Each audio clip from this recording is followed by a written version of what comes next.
Қарағанды облысы полиция департаментінің бастығы полиция полковнигі Ерлан Файзуллин патрульдік полиция полкының 5 қызметкерлерін қызмет атқару кезінде көрсеткен ерліктері үшін марапаттады. Я полагаю, в ближайшее время будет дана оценка этим действиям Министерства внутренних дел.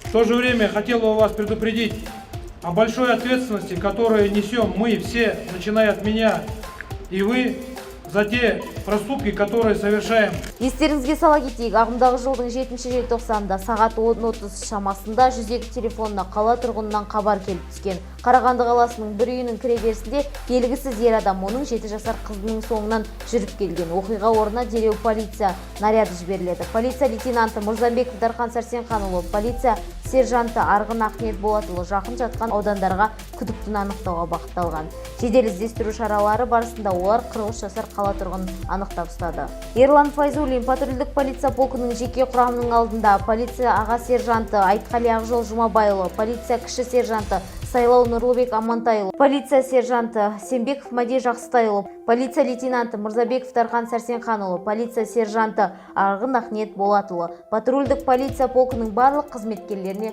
қол сағаттарын сыйға тартты. Тәулік сайын қоғамдық тәртіпті сақтауға және жол қауіпсіздігін қамтамасыз етуге патрульдік полиция полкының 300-ге жуық қызметкері кіріседі. Кезекші тәулікте полицейлер 300-ден астам әкімшілік құқық бұзушылықты анықтап, ізін суытпай қылмыстарды ашып көрсетеді.